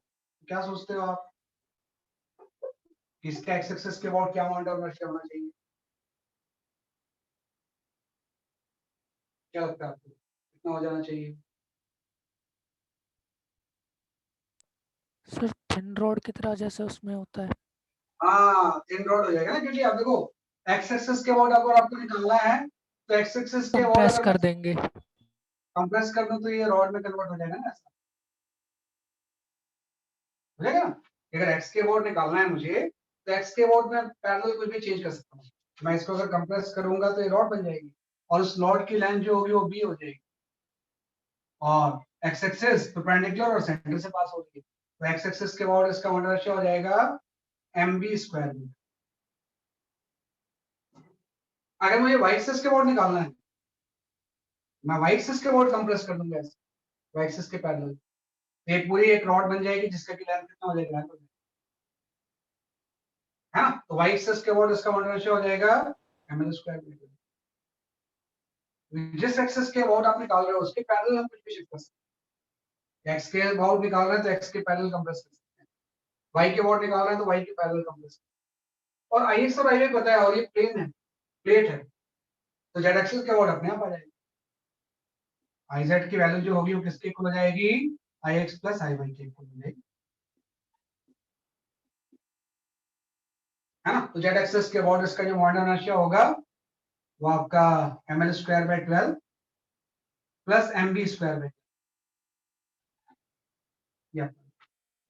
हाँ, तो जेड एक्सिस के अबाउट मोमेंट ऑफ इनर्शिया की वैल्यू क्या होगी, जैसे आपकी हो, हाँ, यही चीज अगर स्क्वायर प्लेट होती है ना, कि सपोज मैं अगर बात करूं यहाँ पे यही प्लेट अगर स्क्वायर प्लेट होती, स्क्वायर प्लेट, तो स्क्वायर प्लेट में एल और बी सेम होते, तो स्क्वायर प्लेट में एक्स और वाई के अबाउट सेम होता, ये आपका हो जाता है ml स्क्वायर बाय 12 और जेड एक्सिस के अबाउट दोनों का सम कैपिटल एम ले लो, तो ये आपका हो जाता है ml स्क्वायर बाय 6, हाँ, तो स्क्वायर प्लेट का एक्स और वाई के अलावा moment of inertia ml square by 12 होता है और जेड एक्सिस के अबाउट उसका हाफ हो जाएगा, सॉरी उसका डबल हो जाएगा, दोनों को सम कर देंगे, जेड एक्सिस के अबाउट कितना आ जाएगा ml स्क्वायर बाय 6। अब स्क्वायर प्लेट में बड़ी रिमार्केबल चीज है कि स्क्वायर प्लेट में अगर हम ऐसा ले लें कि वो स्क्वायर प्लेट है और साइड लेंथ है ना, तो मैं अगर बोलूं कि सेंटर से अगर कोई एक्सिस ऐसे भी पास कर रहा है, इसके और इसका मोमेंट ऑफ इनर्शिया कितना होगा, तो ये भी ml स्क्वायर बाय 12 भी, अगर ये कोई एक्सिस हम इसको नाम लेते हैं एक्स एक्स डैश, सेंटर से पास हो रहा है, कैसे भी कैसे पास हो, डायगोनल के अलोंग हो, तो इसके बाद इसका मोमेंट ऑफ इनर्शिया भी जो होगा ना वो ml स्क्वायर बाय 12 भी होगा, इसलिए 12 होगा, जैसे आपने बोला ये एक्स एक्स डैश है, अगर इसके बाद मुझे निकालना है तो मैं इसके परपेंडिकुलर एक एक्सिस बना सकता हूं, ऐसे पास हो सकता है परपेंडिकुलर इसके, इसको मैं लिख सकता हूं वाई वाई डैश, है ना। तो मैं यहाँ पे लिख सकता हूँ कि जो इसका जेड एक्सिस के अबाउट मोमेंट ऑफ इनर्शिया होगा ये हो जाएगा I X X dash plus I Y Y dash. और जेड एक्सिस के अबाउट मोमेंट इनर्शिया तो सेम ही रहेगा ना, आप ये वाली एक्सिस चेंज कर लो, उससे क्या फर्क पड़ता है। जेड एक्सिस के अबाउट तो इसका moment of inertia M L square by 6 है। और आप देखो सिमेट्री से क्या ये दोनों सेम नहीं होंगे, सेम होंगे। जितना एक्स एक्स डैश के अबाउट होगा उतने वाई वाई डैश के अबाउट होगा, ये दोनों एक्सिस सिमेट्रिकल हैं। तो हम बोलेंगे इस केस में I X X dash will be equal to the I Y Y dash. तो अल्टीमेटली जो ये जो चीज होगी ये आपकी हो जाएगी 2 आई एक्स एक्स डैश। तो आई एक्स एक्स डैश की वैल्यू आपकी वही आ जाएगी एम एल स्क्वायर बाय 12। मतलब स्क्वायर प्लेट में एक्सेस कैसे भी पास हो, सेंटर से अगर पास हो रहा है तो मोमेंट से उसके एम एल स्क्वायर बाय 12। ये बड़ा इंपॉर्टेंट तो है। डायगोनली के लिए भी डायगोनल के लिए भी, डायगोनल के लिए भी आ जाएगा, क्या फर्क पड़ता है। डायगोनल भी लेंगे तो उसके परपेंडिकुलर दूसरे एक्सिस तो होंगी, तो सेम चीज हो जाएगा, डायगोनल के अबाउट में सेम है ना। मैंने जानबूझ के डायगोनल नहीं बताया क्योंकि डायगोनल तो एक हो गया ना, और डायगोनल ना भी हो कैसे भी पास हो उससे तो इंडिपेंडेंट है। तो डायगोनल के अबाउट में एल स्क्वायर बाय 12 भी होगी कैसे भी पास हो। तो कोई भी अगर डायगोनल के अबाउट आप लोगे उसके परपेंडिकुलर भी एक एक्सिस आ जाएगा और दोनों सिमेट्रिकली तो होंगे, तो दोनों का सम जो होगा वाई जेड के इक्वल होगा, वो फिक्स है एम एल स्क्वायर बाय 6, वो एम एल स्क्वायर बाय 12 है। तो इस तरह से इन दोनों एक्सिस के अबाउट मोमेंट की वैल्यू क्या होती है, सेम। एक इंपॉर्टेंट कंसेप्ट, कई बार जेईई में इसके ऊपर क्वेश्चंस आते हैं।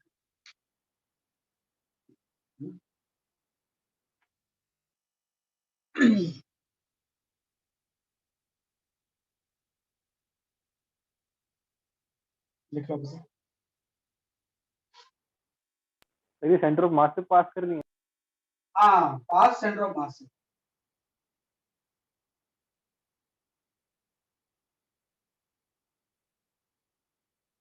कहीं और से पास होंगे तो फिर पैरेलल एक्सिस थ्योरम यूज कर लेंगे।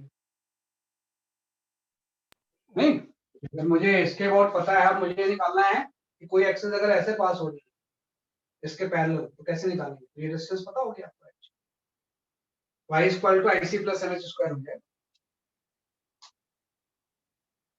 मैं सेंटर ऑफ मास के अबाउट अगर पता है तो उसके पैरेलल किसी भी एक्सिस के अबाउट निकाल सकता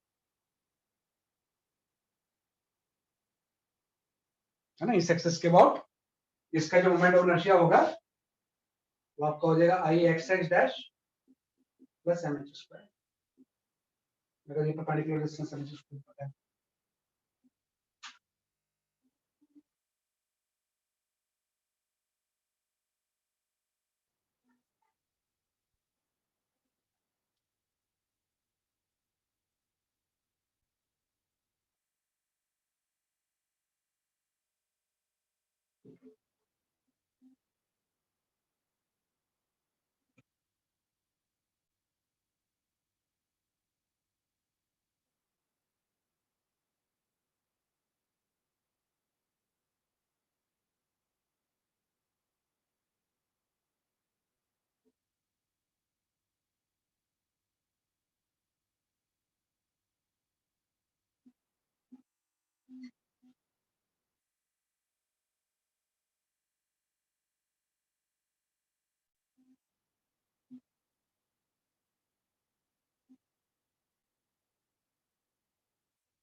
ठीक है, क्या करें, मैं आई शेयर फ्यू न्यूमेरिकल्स, उसको थोड़ा सा अटेंड करो based on all this concepts.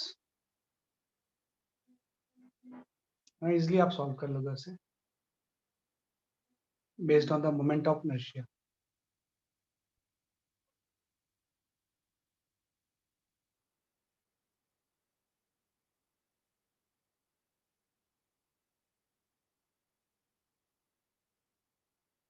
Okay, you can go for this question.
मैं चेक कर रहा हूँ आंसर आपको। वेट फॉर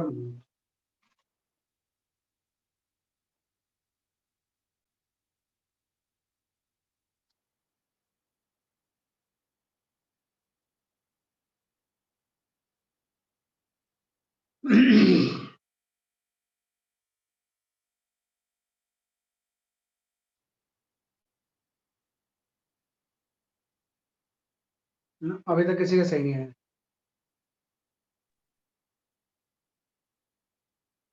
हाँ, आदित्य गुप्ता सही है आपका आंसर। आदित्य, और आंसर इज करेक्ट।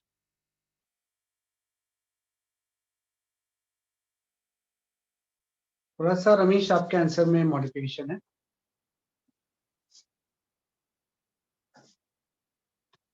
अरे यार,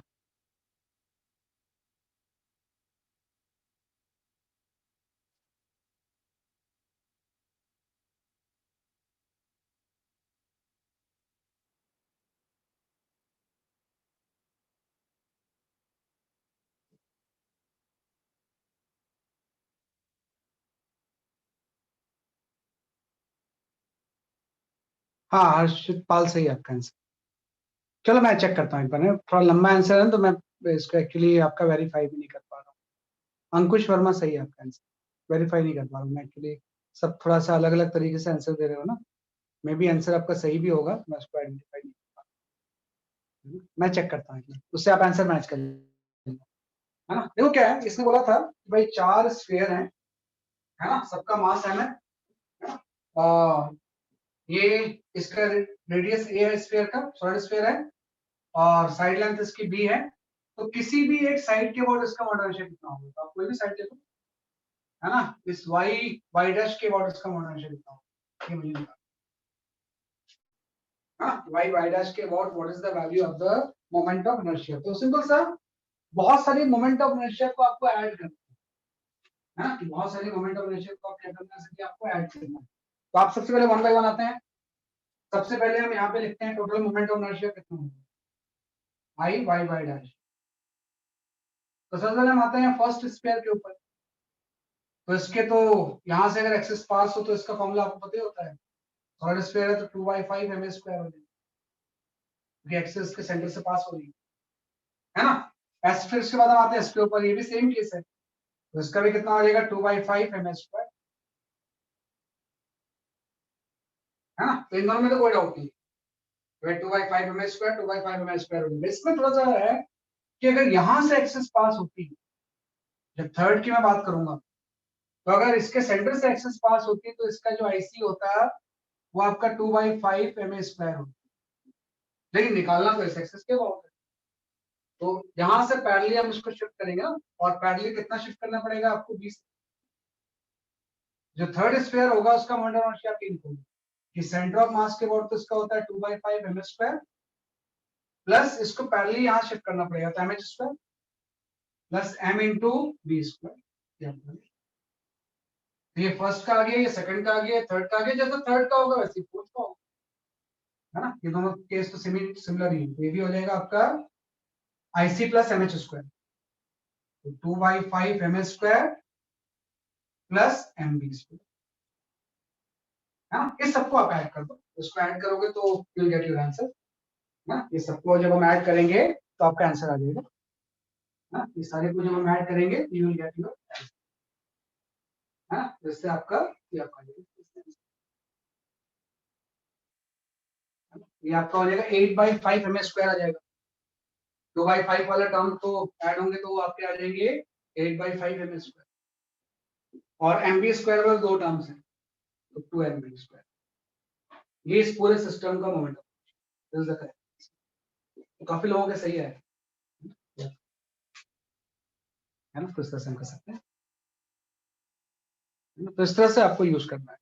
जब भी आप मोमेंट ऑफ इनर्शिया को ऐड करो या सब्ट्रैक्ट करो तो सेम एक्सिस के अबाउट होना चाहिए। जिस एक्सिस के अबाउट निकालना है उसी के एक्सिस के अबाउट ही सारे को हम ऐड करेंगे। जैसा नहीं कि इसका आपने इसके अबाउट निकाला, इसका आपने इसके अबाउट निकाला, दोनों को ऐड करें या सब्ट्रैक्ट करें, हमेशा सेम एक्सिस के अबाउट ऐड करें या सब्ट्रैक्ट करें, हमेशा किसके अबाउट होना चाहिए, अबाउट सेम एक्सिस। उस तरह से हम कर सकते हैं।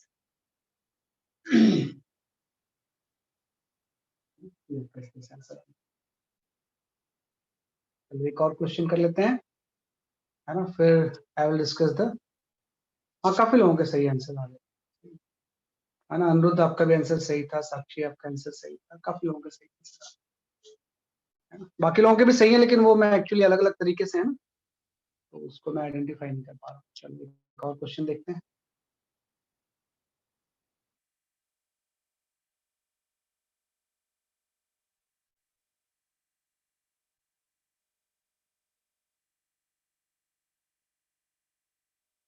You can go for this question.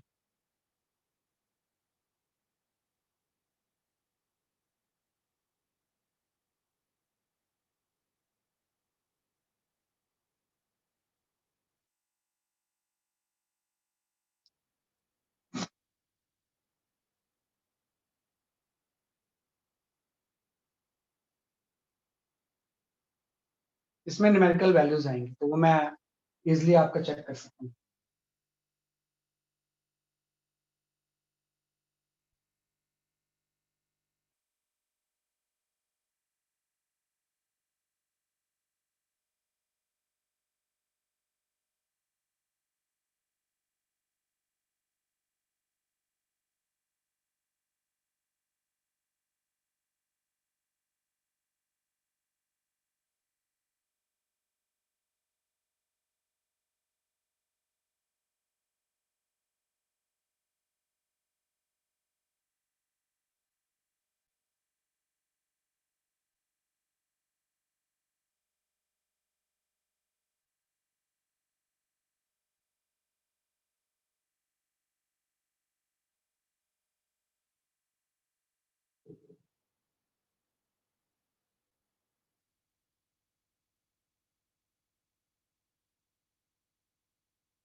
हाँ निहाल, your answer is correct.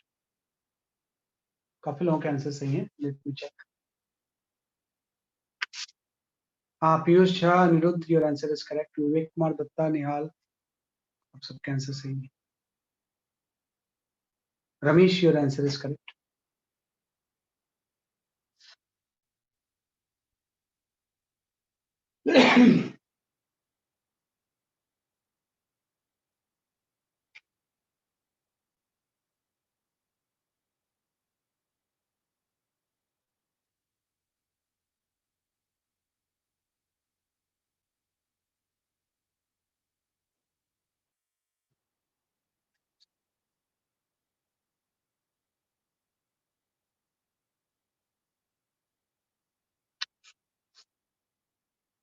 Archit सही है, कार्तिकेय त्यागी सही है, एकाग्र सही है आपका आंसर। अब मुझे थोड़ा सा कंफ्यूजन लग रहा है, इसका आंसर आप ही दे सकते हो मुझे थोड़ा सा, है ना, क्योंकि दो अलग अलग तरह से आंसर बता रहे हैं मुझे, है ना। अब वो क्यों बता रहे हैं आई डोंट अंडरस्टैंड, है ना, कि भाई मैं थोड़ा सा क्वेश्चंस को पहले देख लूं, फिर उसके बारे में डिस्कस करते हैं।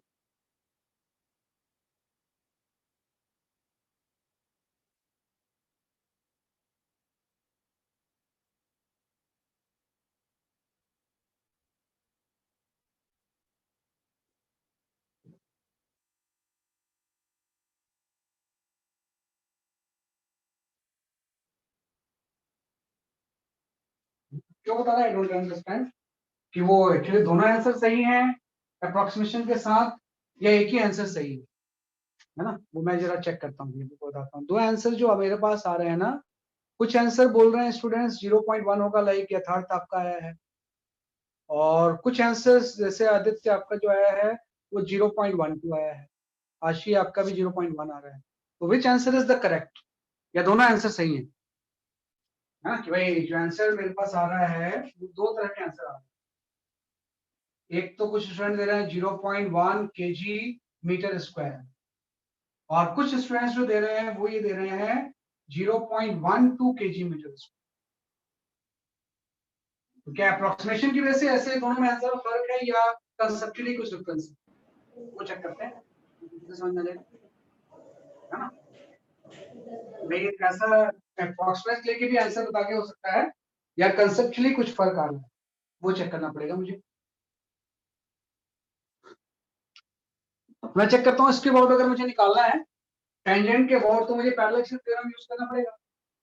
मैं बोलूंगा अगर एक डिस्क के सेंटर से अक्सर एक्सिस पास हो, तो इसके अबाउट केयरफुली रहना है कि जब हम आईसीस का लेंगे तो क्या लेंगे, डिस्क का एम आर स्क्वायर बाई 2 भी होता है वो, लेकिन प्लेन के परपेंडिकुलर होता है, और डायमीटर के अबाउट एम आर स्क्वायर 4। तो इसका जब आईसी लोगे ना, तो IC M R square by 2 नहीं होगा, डायमीटर के लॉन्ग डिस्क का आपका होता है एम आर स्क्वायर, ये होता है। तो जब इसका total moment of inertia AB के अबाउट आप निकालोगे, तो हम बोलेंगे सेंटर ऑफ मास के अबाउट इसका मोमेंट ऑफ इनर्शिया कितना है, एम आर स्क्वायर बाई 4। लेकिन इसको पैरेलल एक्सिस थ्योरम से यहाँ शिफ्ट करना पड़ेगा ना, एबी एक्सिस से टेंजेंट के लॉन्ग निकालने के लिए। तो ये डिस्टेंस आपकी आर है, तो प्लस आपका एम आर स्क्वायर हो जाएगा, ये आपका आ गया। तो ये आपका आ गया एक डिस्क का, और आपको पता है सेम दूसरे डिस्क का भी होगा, तो 2 से मल्टीप्लाई हो जाएगा, है ना। तो आपका जो आंसर आएगा that is your 5 M R square by 2 आएगा। Answer is 5 M R square by 2। इस पूरे का मोमेंट ऑफ इनर्शिया एबी के about 5 M R square by 2। अब 5 mr स्क्वायर बाय 2 में वैल्यूज पुट करके देखो कौन सा आंसर मैच कर रहा है। 0.1 आ रहा है, 0.12 आ रहा है। वेरीफाई करो कौन सा आ रहा है, देखो 0.1 आंसर है। मेरे ख्याल से 0.12 जो आंसर आ रहा है वो मेरे ख्याल से mr स्क्वायर बाय 2 लेके हो सकता है। इसको चेक कर लेना है ना। मेरे ख्याल से मेरे पास भी जो आंसर सही दिया वो ये दिया, this is the correct answer. ये आपका आंसर है। तो 5 mr स्क्वायर बाय 2 आपका आंसर आ गया। हाउ mr स्क्वायर बाय 4 अभी आपने पढ़ा पैरेलल एक्सिस उससे ना, परपेंडिकुलर एक्सिस थ्योरम से, है ना। परपेंडिकुलर एक्सिस थ्योरम से अभी आपने पढ़ा कि भाई परपेंडिकुलर एक्सिस थ्योरम से आपने डिस्क का निकाला था, ये कोई डिस्क है। अगर जेड एक्सिस से हम लें ऐसे तो इसका आईजेड जो डिस्क का होता है वो mr स्क्वायर बाय 2 होता है, जो लास्ट क्लास में हमने पढ़ा। इसमें तो एक्सिस ये वाली है ना, डायमीटर के बाद, तो हम इसे यहाँ पे पढ़ेंगे ix plus iy equal to iz, और ix और iy सेम है तो ix की वैल्यू iz बाय 2, ये आपका हो जाएगा mr स्क्वायर। iy ले लो, इससे फर्क नहीं पड़ता, mr स्क्वायर बाय 4, इस एक्सिस के बोर्ड उसका mr स्क्वायर बाय 4 बहुत डायमीटर। तो केयरफुल रहना कौन सी शिफ्ट कर रहे हैं, जिसको हम पैरेलल शिफ्ट कर रहे हैं वो कैसी एक्सिस है।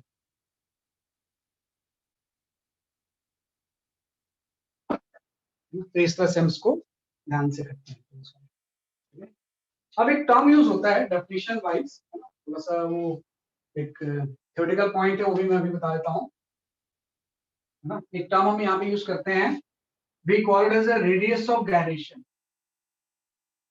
हाँ, एक टर्म आप यूज करोगे, कोई मतलब लंबी चौड़ी चीज नहीं है, मेन तो मोमेंट ऑफ इनर्शिया निकालना है ना, लेकिन एक डेफिनेशन होती है वो जानना होता है। हम एक टर्म इसमें यूज करेंगे, we call it as a radius of gyration. Gyration, है ना। तो जो रेडियस ऑफ गायरेशन होता है, इसका कंसेप्ट सिंपल सा है। Radius of gyration is perpendicular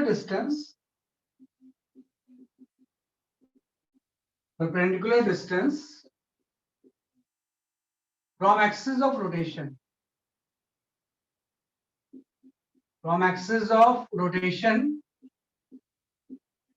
of a rigid body where we can concentrate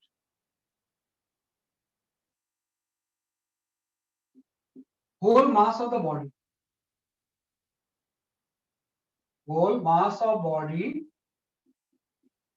with same moment of inertia,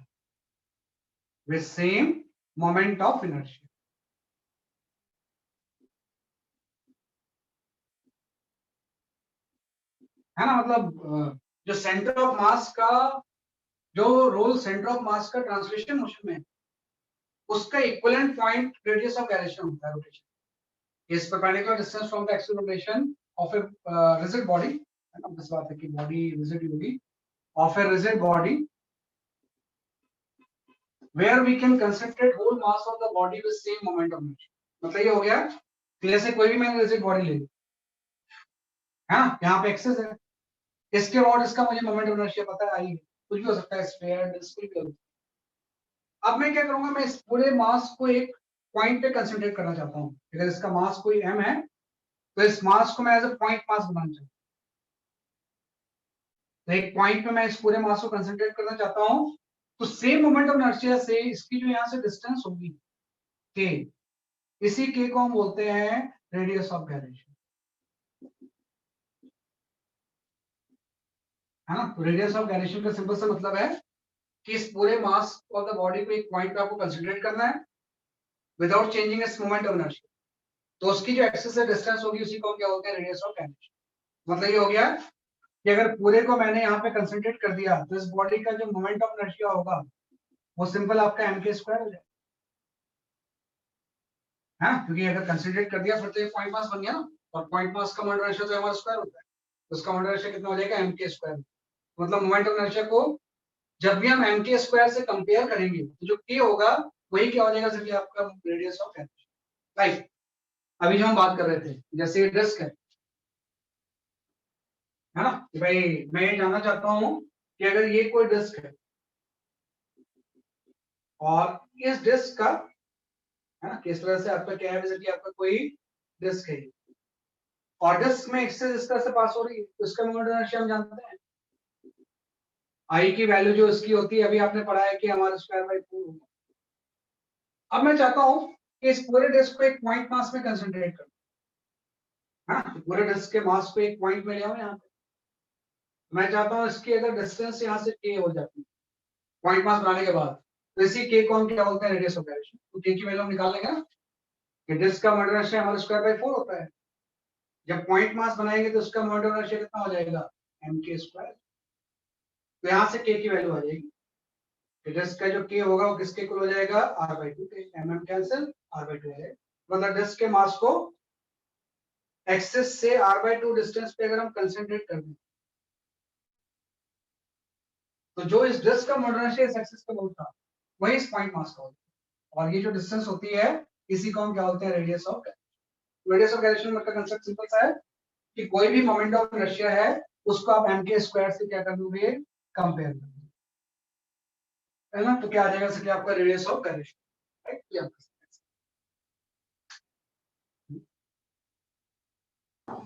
sir क्या एक डिस्क के दो रेडिएशन डायरेक्शन होंगे, दोनों तरफ एक डिस्क के देखो दो रेडियस रेडिएशन? तो दो तो मतलब तो रेडियस होगी ना, कहीं भी हो सकती है एक्सिस से डिस्टेंस, मतलब इधर भी हो सकती है ऐसे, है ना, मतलब एक्सिस, हाँ इधर भी हो सकती, इधर भी ले लोगे तो कोई फर्क नहीं पड़ता है, कंसंट्रेट चाहे इधर कर दो चाहे इधर कर दो। मतलब ये तो फिर पॉइंट मास बन गया, तो उसको कहीं भी रख दो आप, चाहे आप यहाँ रख दो चाहे आप यहाँ बैठो पे रख दो, है ना। जो रेडियस ऑफ गायरेशन है वो एक्सिस स्पेसिफिक होता है, कि जिस एक्सिस के अबाउट मोमेंट ऑफ इनर्शिया ले रहे हैं हम, उसके अबाउट रेडियस ऑफ गायरेशन हम बताएंगे, उसको तो हम सेम ही रखेंगे। एक्सेस चेंज करेंगे तो रेडियस ऑफ गायरेशन भी चेंज होगा, मतलब कोई फिक्स नहीं है। जैसे मैं बोलूंगा कि यही एक्सेस अगर इसके टेंजेंट के लॉन्ग पास होती है तो रेडियस ऑफ गायरेशन अलग हो जाता है, क्योंकि अब इसका मोमेंट ऑफ इनर्शिया ही चेंज हो गया ना। अब इसका हो जाता है moment of inertia M R square by 4 plus M R square, पहले एक्सेस करो से शिफ्ट कर देते हैं। तो अब इसका मोमेंट ऑफ इनर्शिया हो गया आपका 5 एम आर स्क्वायर, तो इसको अब हम एम के स्क्वायर से कम करें, तो एम एम कैंसिल हो गया। अब इसका रेडियस ऑफ गायरेशन कितना हो जाएगा, रूट 5 बाई 2। एक्सेस स्पेसिफिक, इस एक्सेस के अबाउट इसका रेडियस ऑफ गायरेशन कितना होगा, तो डिपेंड करता है कैसे रखा है। मतलब पर्पस ये है कि सेम मोमेंट ऑफ इनर्शिया के साथ point mass banana,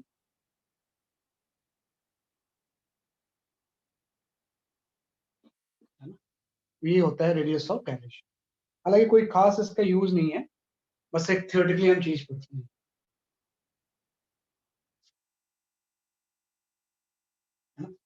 okay, go for the last question based on the radius of gyration. तो आप एक बार कर लो तो खुद ही आपको सब कुछ आ जाएगा। सर बोर्ड दिखा दी। अभी दिखा मैं रब नहीं करूंगा, एक क्वेश्चन कर लो फिर मैं एक साथ बोलूंगा।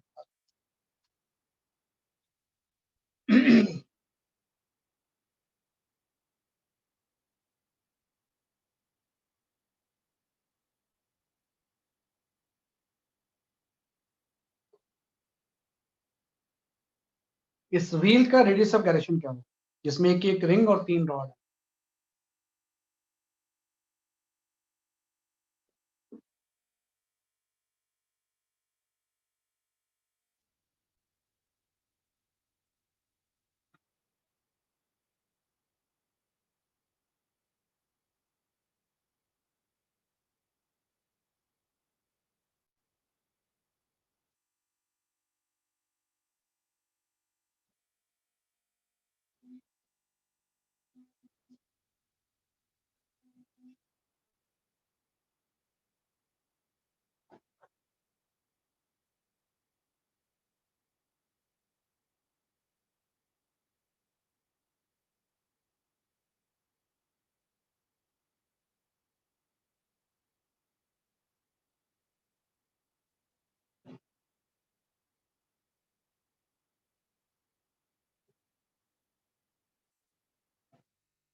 आपका आंसर आर के टर्म्स में आएगा।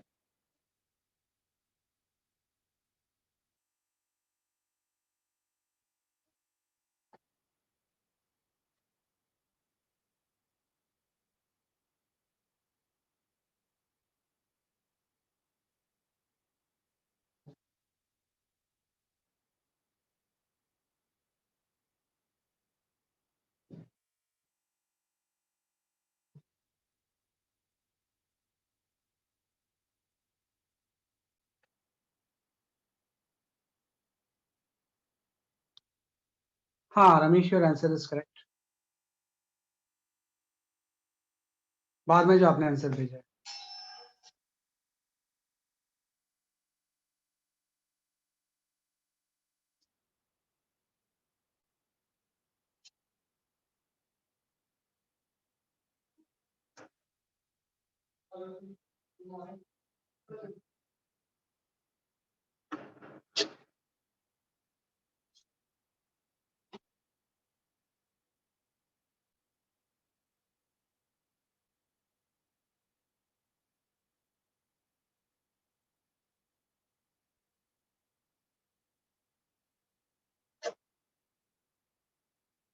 नहीं, ऐसे भी मार्केटिंग नहीं।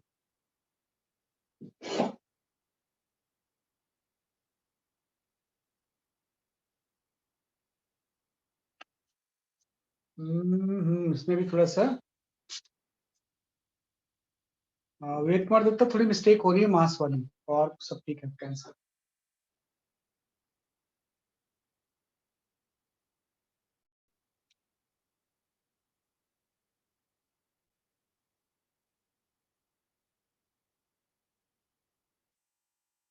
ओके, अब टाइम भी नहीं है तो I just explain this question.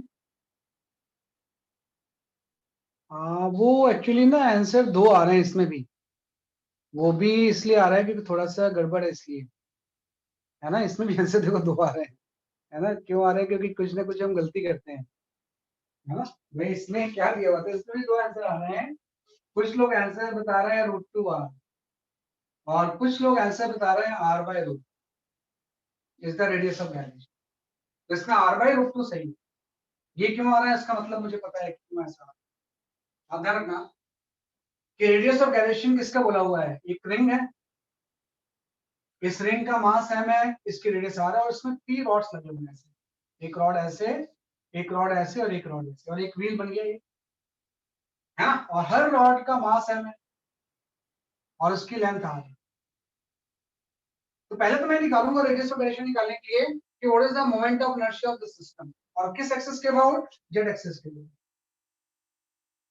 तो जब मैं इसका मोमेंट ऑफ इनर्शिया निकालूंगा, बाद में रेडियस ऑफ गायरेशन आएगा ना। पहले तो मोमेंट ऑफ इनर्शिया पता होना चाहिए कितना, उसको फिर हम m के स्क्वायर से कंपेयर, तो I इक्वल टू आपका हो जाएगा, इस रिंग का इस एक्सिस के अबाउट तो mr स्क्वायर होता है, और ये रॉड के परपेंडिकुलर एक्सिस है और एंड से पास हो रही है, तो इसका फॉर्मूला होता है mr square by 3, ml square by 3 होता है ना। तो जैसा है ये रॉड, तीनों रॉड सेम ही है, तो 3 से मल्टीप्लाई भी कर, तो पूरे सिस्टम का जो मोमेंट ऑफ इनर्शिया आएगा ना, वो 2mr स्क्वायर है ना। ये पूरे सिस्टम का जो मोमेंट ऑफ इनर्शिया हो जाएगा वो क्या हो जाएगा, 2mr स्क्वायर हो जाएगा। इसी को अगर k निकालना है तो m के स्क्वायर से हम कंपेयर करेंगे। तो गलती कहाँ होती है, आप ध्यान रखना कि अगर आप इसको, इस जो मोमेंट ऑफ इनर्शिया आया था 2mr स्क्वायर, इसको आप कंपेयर कर दोगे m के स्क्वायर से, है ना, तो यहां से k की वैल्यू √2r आ जाएगी, लेकिन वो गलत है।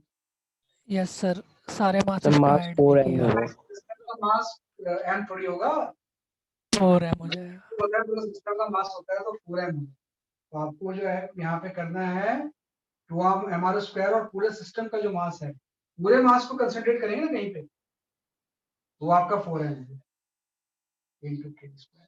तो इससे करेंगे तो k की वैल्यू r/2 है ना, तो दिस सेंस ऑफ प्रोचेस का, मतलब इस पूरे 4m मास को r/√2 डिस्टेंस पे हम कंसंट्रेट कर सकते हैं। उस पॉइंट मास का मोमेंट इनर्शिया वही होगा जो इस व्हील का होगा, मतलब व्हील के स्ट्रक्चर को सिंपलीफाई कर, व्हील को पॉइंट मास बनाना रोटेशन के टर्म्स में, है ना। जैसे ट्रांसलेशन के टर्म्स में जब व्हील को हम पॉइंट मास बनाएंगे तो उस पॉइंट को हम बोलते हैं centre of mass. Translation motion के लिए व्हील के मास को जब हम किसी पॉइंट में कंसंट्रेट करके बनाएंगे तो उसी को हम बोलते हैं सेंटर ऑफ मास। और रोटेशन के टर्म्स में जब पॉइंट मास बनाएंगे तो वो जो टर्म आता है, वो डिस्टेंस जो होती है वो रेडियस ऑफ गैलेक्सी, है ना। तो सेंटर ऑफ मास का जो काम ट्रांसलेशन में है, वही काम रेडियस ऑफ गैलेक्सी में किसका होता है, जैसे आपका रोटेशन। पूरा व्हील स्ट्रक्चर कॉम्प्लिकेटेड था ना, इसको आपने पॉइंट मास बनाया, the same moment of inertia, है, तो इस तरह से ये आपका थोड़ा सा इंपॉर्टेंट कांसेप्ट है, राइट। तो that is all for today, है ना। अब आप थोड़ा सा अपने मेजर टेस्ट की तैयारी, है ना, इसको अभी आप जितना पढ़ लिया उतना छोड़ दो, concentrate on the syllabus of major test. That's all for today, bye bye. Thank you sir.